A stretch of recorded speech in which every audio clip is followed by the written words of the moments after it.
Assalamualaikum warahmatullahi wabarakatuh. Ketemu lagi dengan kami di John Podcast Studio, di mana pada kesempatan kali ini kita kedatangan tamu spesial ya.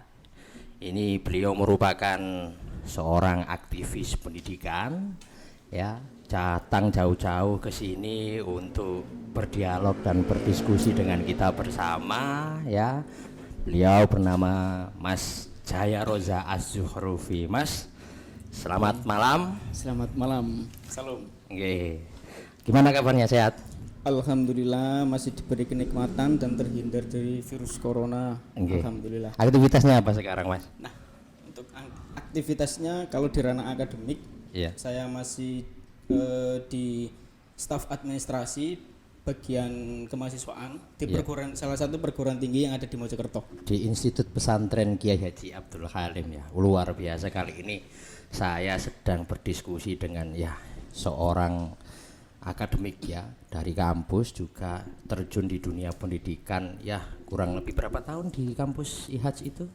Kalau menempuh proses pembelajarannya selama 5 tahun. Oh, berarti kuliah di IHAJ juga ya? Kuliah di IHAJ juga, kemudian mengabdikan diri selama 2 tahun. Mengabdikan diri selama 2 tahun, berarti sudah 2 tahun menjadi bidang akademik di kampus ini ya. Oke, Mas. Jadi pada kesempatan kali ini kan kita pengen membahas dan berdiskusi tentang ya liberalisme dan juga McDonaldisasi pendidikan, dan ini saya kira sangat tepat sekali karena memang di sini saya bertemu dengan orang yang memang terjun juga di dunia pendidikan kurang lebih 2 tahun di kampus juga, sehingga mungkin berkaitan dengan masalah-masalah pendidikan pastinya sudah tahu lah ya bagaimana membaca pendidikan yang ada di kampus itu, Mas. Nah gini, ini menjadi kegalauan banyak sekali calon-calon mahasiswa atau banyak sekali orang ya, karena begini, kok selama ini banyak orang itu yang mengeluhkan biaya pendidikan ini semakin mahal. Nah, semakin mahal. Buat mengakses pendidikan ini makin mahal. Biaya SPP-nya, biaya daftar ulangnya, biaya semuanya ini makin mahal. Nah, pendidikan ini kan untuk mengakses, kalau pengen kita mengubah kesejahteraan hidup, otomatis kan kita ini butuh pendidikan yang layak dan juga butuh pendidikan yang tinggi. Nah, salah satu kasus yang mungkin saya amati di Kabupaten Mojokerto sendiri yang sekarang kita tempati ini, di salah satu portal berita online ada yang mengabarkan ini para wali murid tercekik. Wah, tercekik ini kan bahasanya itu tercekik dengan biaya daftar ulang dan bayar SPP, dan ini ukurannya untuk sekolah menengah atas, Mas. Nah, terus ini menurut jenengan gimana ini? Kalau menurut saya kita banyak perspektif ya, Mas ya. Jadi kalau kita ditarik mengenai sekolah itu sebenarnya sih yang mensejahterakan sebuah individu ataupun masyarakat ramai. Kita tuh sebenarnya di pendidikan itu it's okay aja. Maksudnya pendidikan atau alokasi dana yang mahal ataupun itu, tapi kita kan butuh sebuah transparansi dari alokasi dana tersebut. Nah, jika sampai Masnya mendengarkan kabar bahwasanya SPP sampai mencekik ke wali murid, nah itu kan berarti di satu sisi sekolahannya kurang transparansi. Jadi kalau kurang transparansi, masalah pembiayaan ataupun apa itu kan nantinya akan timbul sebuah statement seperti ini, sekolah ini lama-lama malah memiskinkan. Seperti itu. Jadi sebetulnya nggak apa-apa ya kalau biayanya memang mahal karena memang dibutuhkan beberapa alokasi untuk bisa mengakses pendidikan itu. Tapi apakah sekolah kita ini posisinya tidak melakukan survei? Kadang-kala ini kan ada nih ya siswa yang posisinya itu anaknya orang miskin, anaknya orang yang ngapunten lah, mohon maaf, menengah ke bawah, secara mungkin dalam kondisi perekonomian keluarganya juga kurang. Apakah memang perlu sih sekolah mengadakan survei seperti itu? Nah, kalau kita melihat bahwasanya survei sekolah ataupun survei mengenai biaya pendidikan, mungkin di sini kan ada kurs setiap UMR. Apa sih itu UMR? Upah minimum regional. Nah, di masing-masing daerah itu biasanya kita melihat bahwasanya beda-beda. Seperti di Mojokerto dengan Gresik ya, itu kan selisihnya beda. mungkin sampai berapa Iya. juta gitu ya. Iya. Nah, biasanya kalau bisa kita lihat tidak menyempitkan pemikiran kita mengenai pembiayaan tersebut, pembiayaan sekolah tersebut, itu harusnya sebuah fasilitas itu terpenuhi dan apa ya?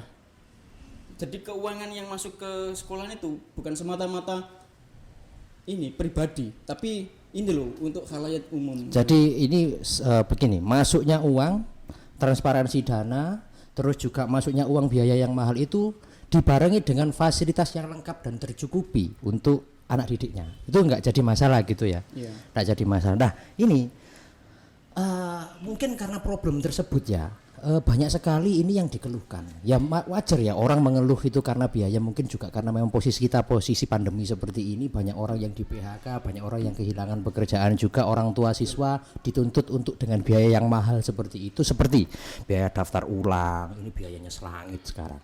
Sekolah SMP, SMA, padahal itu di bawah naungan sekolah negeri. Beli buku, wah, padahal sudah ada di perpustakaan buku lengkap ya.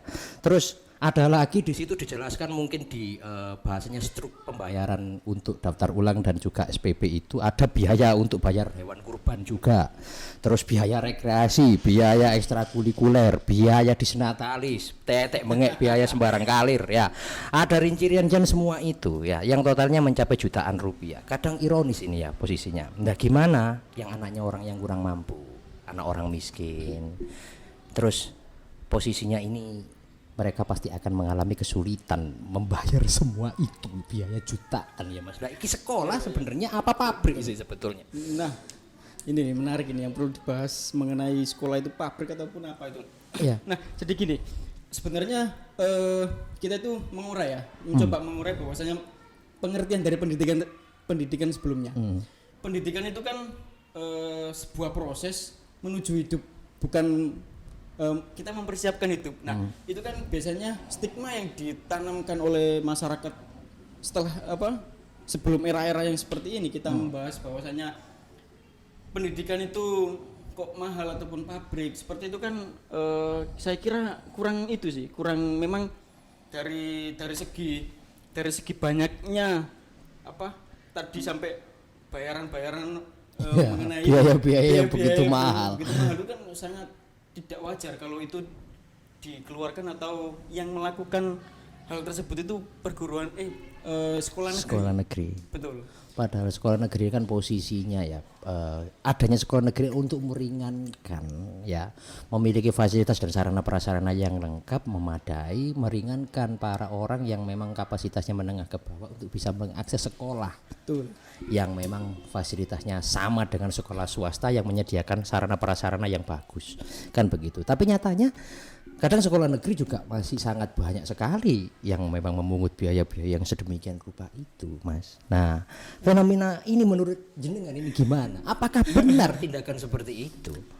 Sebenarnya kalau kita menyalahkan pun juga kita tidak tahu. Tapi saya tidak maksud menyalahkan, saya hanya mempertanyakan kira-kira hal yang seperti ini tuh apakah benar untuk dilakukan? Kita berbicara mengenai habitus di Indonesia, Mas. Wah, habitus ini Pierre Bourdieu. Nah, kalau kita sudah memahami bahwasanya pendidikan itu tidak melahirkan mengkotak-kotakan atau mengeksklusifkan tersendiri gitu. Yeah. Jadi kan kalau memang kita mau menanamkan sebuah pembudayaan pendidikan, itu kan berarti kita harus melihat dulu habitus kita. Yeah. Nah, habitus kita kan ya kurang lebih kita memang banyak menemui kasus-kasus yang seperti itu. Yeah. Kasus yang masalah banyaknya pembayaran, kemudian biaya-biaya apa saja yang dibebankan oleh ke siswa, sebenarnya itu kan nggak penting juga di ranah pendidikan. Iya. Gitu. Jadi yang penting mengalokasikan biaya itu yang untuk penting-penting saja. Oke. Gini Mas, kalau kita mau mengulas pendidikan itu sebenarnya sangat. Bener Mas. Tadi yang saya sempat ke garis bawahi mengenai pembayaran buku itu ya. Iya. Nah, di ranah sekolah atau sekolah menengah atas, baik sekolah menengah atas sama menengah pertama, itu memang biasanya kita itu melihat bahwasanya LKS. Nah, LKS itu kenapa kok sekali pakai gitu loh? Kenapa kok setiap tahunnya diperbarui ataupun apa, itu kan jadi pertanyaan besar. Sebenarnya sebetulnya dari pengertian pengetahuan itu kan nggak ada yang namanya basi ataupun mambu kan. Pasti setiap yang itu kalau pengetahuan itu kan biasanya kita memahami bahwasanya pengetahuan itu kan dibuat sampai seterusnya. Kenapa ini kok setiap tahun ataupun itu kok kita ganti LKS? Nah, kurikulum itu gimana? Masa karena kurikulum ini diganti? Ya mungkin karena memang atau entah itu Mendikbud atau staf-staf jajarannya pengen punya kerjaan sehingga kurikulum kan diganti. Otomatis dengan gantinya kurikulum materi juga ikut diganti. Nah, setiap perkembangan tahun ajaran otomatis ya kan, otomatis juga materinya akan berubah. Kadang mengurangi atau menambahkan materi yang baru sehingga LKS pun berubah. Saya khawatirnya ini cuma digawe proyek gitu loh. Nah, kok mau tertawa? Iya, sehingga hal-hal yang seperti ini kan kadang belum kita diskusikan lebih sangat jelas ya kan. Nah, ini begini Mas. Walau ada keringanan dari sekolah ya, mungkin ada beasiswa. Dari kampus kan juga ada, mungkin bidik misi ya kan. Di kampus jenengan ada nggak itu beasiswa?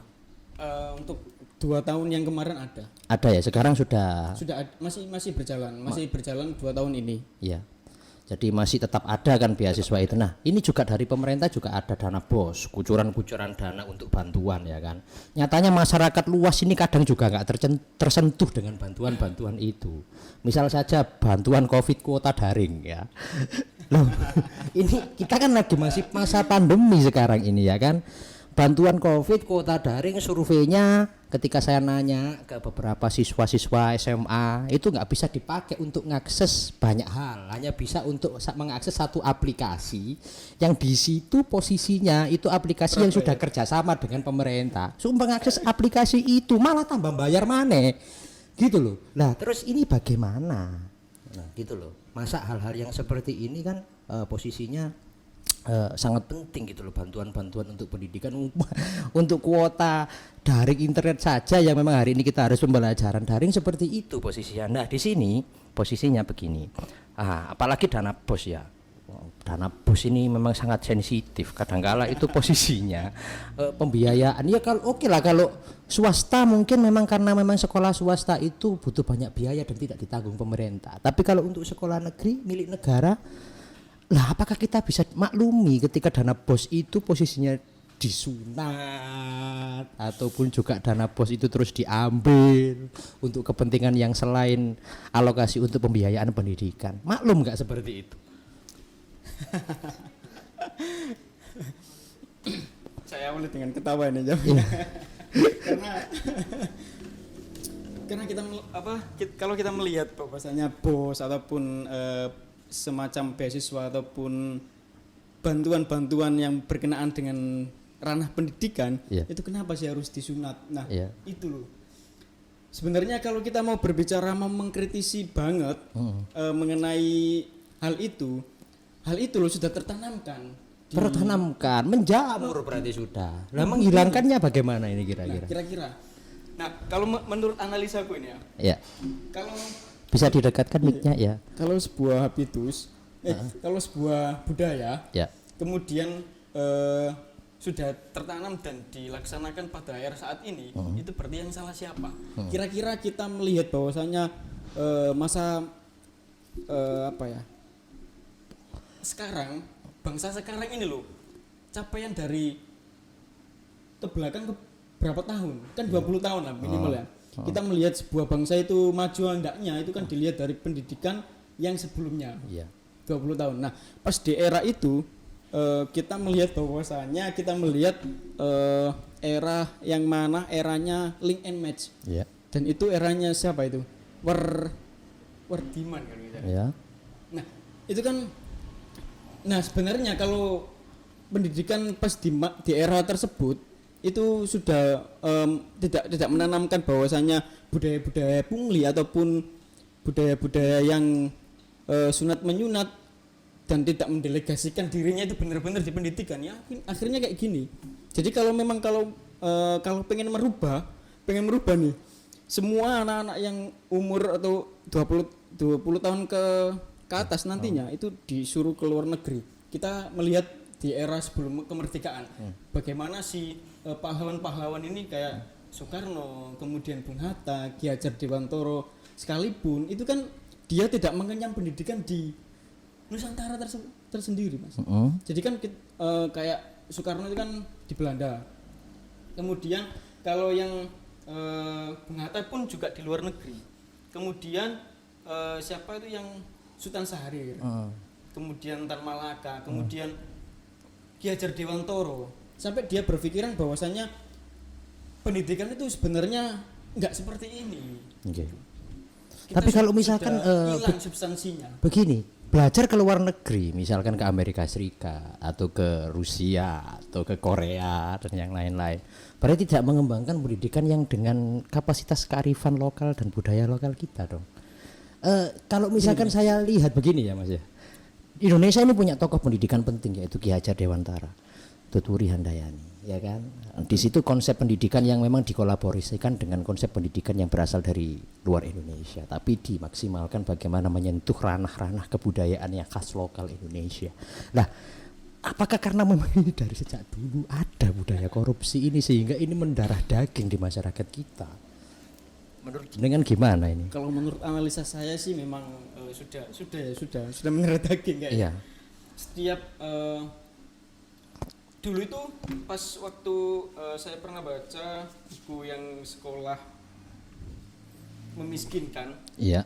Itu kan di sana menjelaskan bahwasanya di eranya Soeharto itu kan profesi keguruan itu kita itu guru itu menjadi profesi. Nah, mulai sejak saat itu mungkin kita berpatokan bahwasanya guru itu menjadi pekerjaan, sebuah pekerjaan. Iya.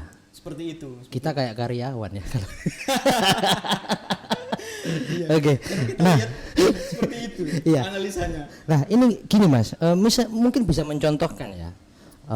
Entah mungkin sekarang atau di masa yang lalu fenomena yang mana negara ini kok tiba-tiba seakan-akan melarikan diri dari tanggung jawabnya memberikan subsidi bagi pendidikan untuk masyarakat ya. Contoh seperti apa Mas kira-kira Mas? Ini kok seakan-akan seperti ya biaya untuk beasiswa itu semakin berkurang, terus kampus juga makin mahal biayanya. Yang dulu mungkin bayarnya cuma 1.500.000 gara-gara diganti uang pangkalnya jadi UKT, akhirnya bayarnya 3.500.000, makin mahal biayanya. Yang dulu ikut afiliasi dengan Kemendikbud sekarang ganti dengan Kemendistekdikti. Nah, ini apa yang terjadi? Fenomenanya gimana ini? Mungkin bisa dicontohkan yang lain. Nah, Mas pernah dengar nggak mengenai student loan? Belum. Nah, di situ tuh menariknya gini. Jadi seakan-akan pendidikan itu menjadi ajang neoliberalisme. Oke, neoliberalisme. Jadi di sana praktek student loan itu kan bukan beasiswa itu, tapi semacam kayak pengikatan kerja. Jadi di sana kamu kuliah kalian tak bayarin, tapi nanti selama beberapa tahun kamu harus mengabdikan diri di industri yang notabene kita bisa garis bawahi kapitalis. Seperti itu. Kemudian contoh-contohnya mungkin banyak ya, dari swastanisasi, kemudian pindahnya perguruan tinggi negeri miliknya Kemendikbud menjadi swasta. Nah, itu kan sebenarnya kalau kita lihat di era saat ini sangat miris sekali karena di mana pendidikan itu substansinya sudah hilang, esensi dari makna pendidikan itu sudah hilang. Yang mencerdaskan anak bangsa itu sudah hilang ya. Jadi mengambil keuntungan untuk mencerdaskan anak bangsa. Dan sebagai alat ya nggak jauh beda dari sekolah yang kata Mas tadi pabrik itu ya, memang kita diciptakan untuk menjadi pekerjaannya itu. Gitu. Oh begitu. Jadi bukan untuk mengembangkan ilmu pengetahuan, tapi menjadi pekerja dalam sebuah industri. Miris sekali kalau pendidikan seperti itu, Mas. Nah, boleh nggak saya katakan, ini boleh nggak Mas juga memberikan contoh ya, pendidikan sekarang ini kok makin seperti ini ya? Kok saya melihat itu makin dijadikan sarana untuk berpolitik ya? Ya. Kita mengambil konsepsinya Ki Hajar Dewantoro mungkin dari TRI ya. di sana ada banyak tri, dari tri pusat, trimong, kemudian teringa, kemudian tri rahayu. Bisa kita bisa ambil konsepsinya untuk menjawab polemik untuk saat ini yang Mas tadi katakan bahwasanya di konsepsinya Ki Hajar Dewantara itu kan guru itu Nah, guru itu harus mempunyai dua ranah. Jadi dia menjadi pendidik dan pengajar. Nah, untuk sekarang ini kita bisa melihat bahwasanya ya kita nggak menggeneralkan semuanya. Betul, ya. Kita nggak menggeneralkan semuanya. Kita melihat sudut pandang yang bahwasanya itu sih memang jadi yang polemik dan perlu dibenahi. Seorang guru itu tidak mempunyai rasa mendidik. Maksudnya ya kita itu apa ya? Kita itu mempunyai ya pokoknya pekerjaan saya hanya menyalurkan mentransformasi keilmuan atau transfer of knowledge saja tapi tidak mentransfer moral. Banyak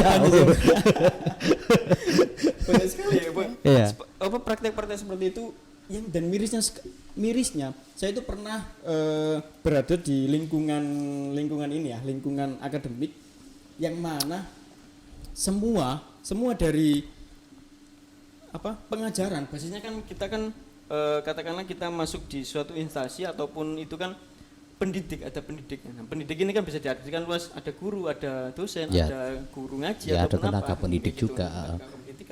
Nah, di situ tuh bicaranya itu bukan hanya masalah ini, Mas. Masalah bagaimana sih bagaimana sih cara menuntun moral agar siswa ini bisa menjadi dirinya sendiri atau bisa memanusiakan dirinya.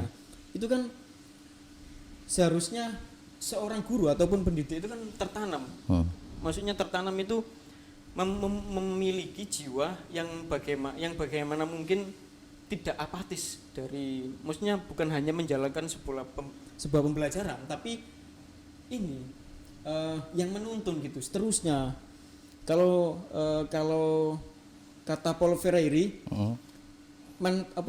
transformasi pendidikan.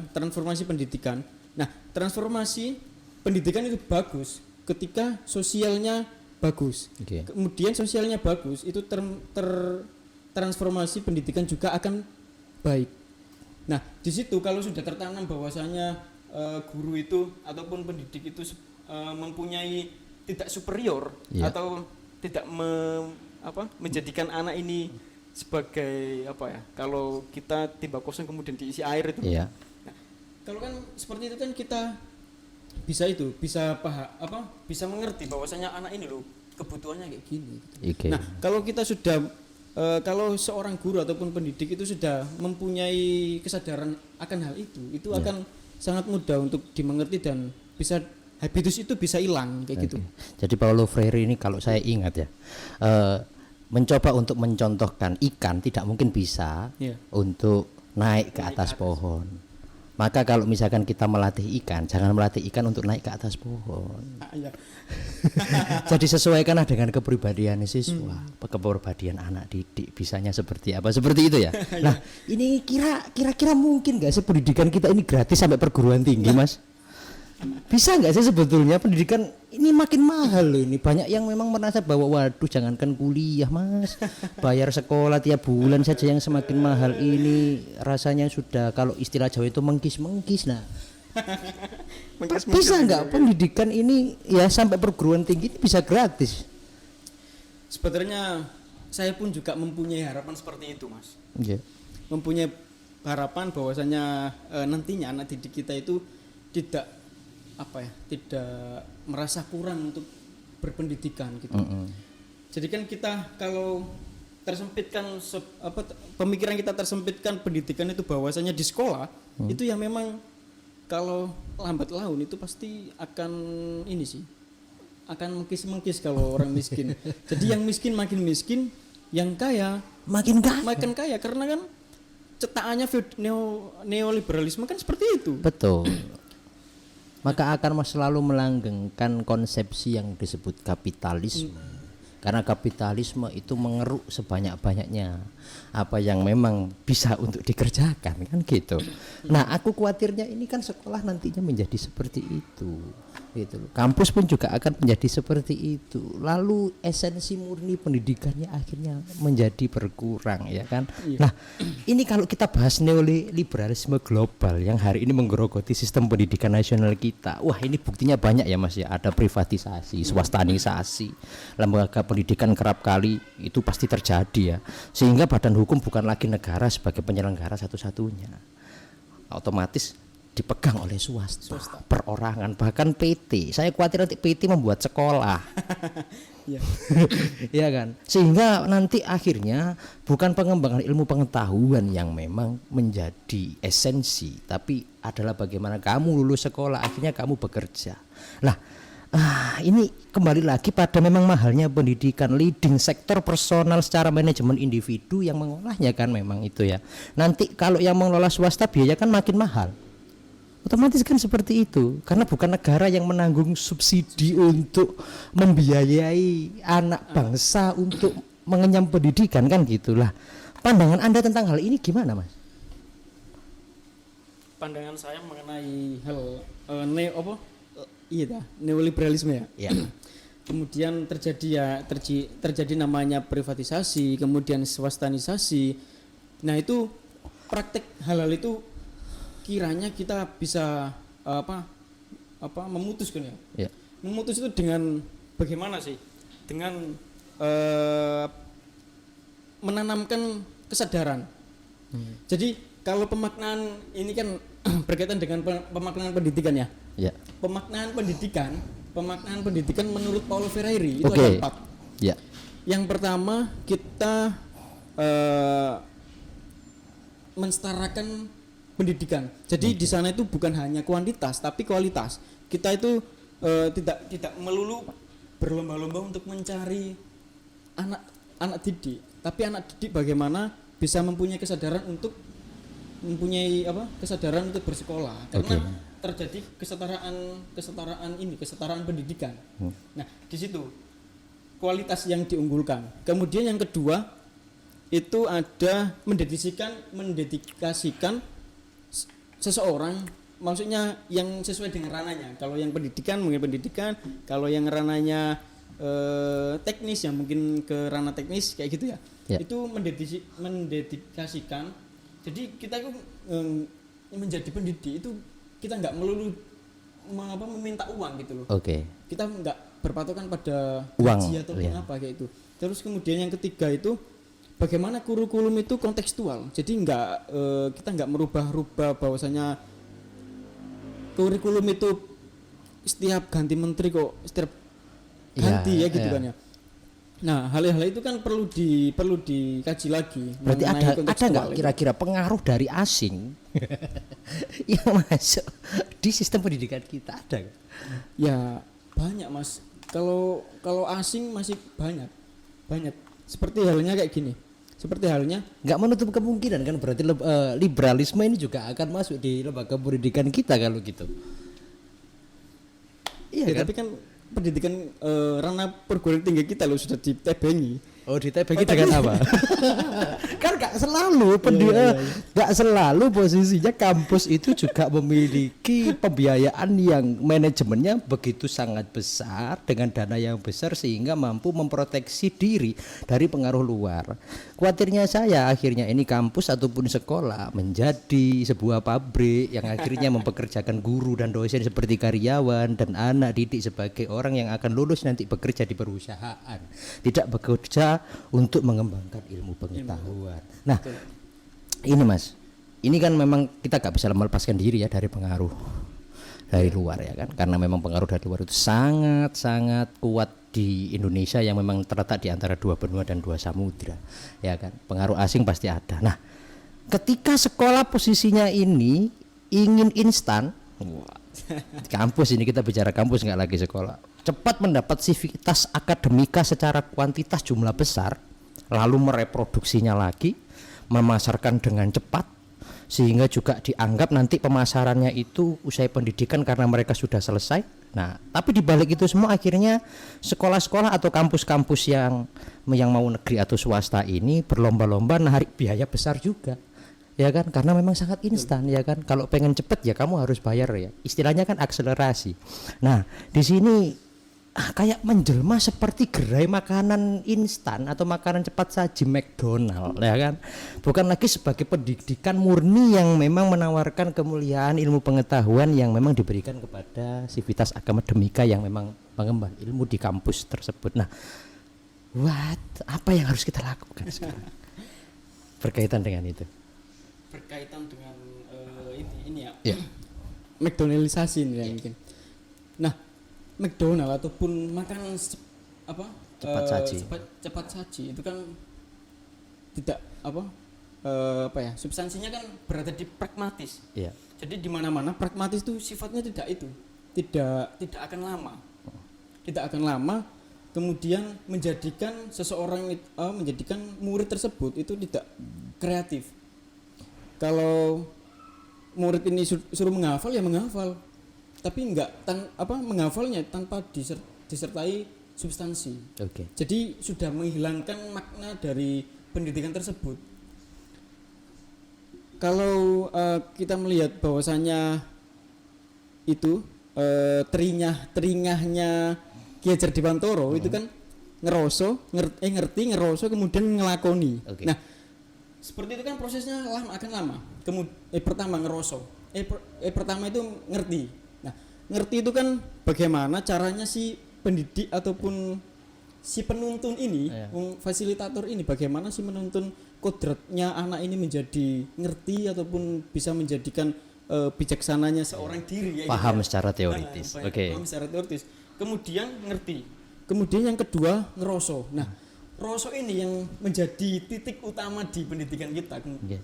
Ngeroso itu bagaimana dia itu mempunyai moral ataupun mempunyai sifat yang bagaimana sih menghargai seseorang itu, memanusiakan manusia. Betul. Nah, di situ itu kan kalau substansi dari ngeroso ini tidak dimiliki oleh seorang guru, itu akan hasilnya akan ya pragmatis kayak gini. Iya, siswanya pun juga akan pragmatis. Betul. Ya kan.